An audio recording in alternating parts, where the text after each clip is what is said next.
Sa bayan naman ng Kiamba, sa probinsya pa rin ng Sarangani, pagkagat ng dilim, nababalot din daw ng hiwaga ang eskwelahang ito.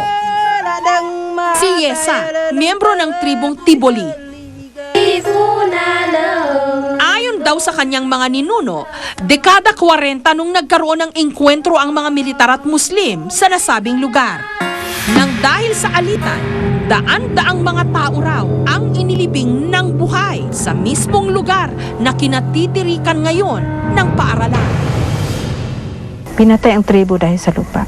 Mostly na living dito ay Tiboli Muslims. Ito yung magtayo ako sa floor, parang magbaba. Parang merong gumagalaw sa baba. Ang mga guro ng paaralan, tila namanhid ng araw sa mga samot-saring pagpaparamdam dito. Isang bata, medyo yung isa naman, yung parang matanda na sa may kisame, nakasilip kasi parang may butas kasi yung sa diretsyon ng table. Narinig man niya yung L3 na printer na gumagana. Pagkapasok niya, wala mang tao dito, kaya nagtakbuhan na doon sa office. Upang mabigyang linaw ang mga pagpaparamdam sa paaralang ito sa Kiamba, isinama rin namin doon si Mike Duque. Diyan sa hinahawakan mo. Maya-maya pa, sinimulan na ang spirit questing sa pamamagitan muli ng pagtitirik ng kandila sa bench katapat ng isang putol na Indian tree. Ang gagawin natin dito ay ihintay natin matunaw yung mga kandila. Ngayon kung ano ang mga hugis o mensahe na nais iparating ng mga hindi natin nakikita mga kaibigan ay lalabas sa mga natunaw na kandila. Nung maitirik na lahat ang mga kandila, kinilabutan daw ang mga gurong kasama namin. May galit. Meron naglalabas ng galit dyan. Nakaukit kasi sa katawan ng puno ang numerong 12 o 12. Tugma sa bilang ng kandila at bilang ng mga taong sasama sa spirit questing.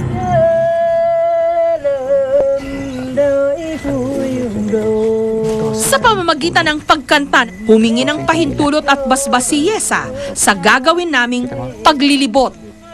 Pero hindi pa man kami nakakalayo, namatay lahat ang 12 kandila. Mag-ano tayo? Tower of Light. Gagawa tayo ng protection natin. Dahan-dahan. Kulay asul na bola. Yung mansinidahan, inhale. Nandito sila. Kinunan din ni Mike ng larawan ang mga gusali at paligid ng eskwelahan. Hanggang isang imahe sa litrato ang umagaw ng aming atensyon.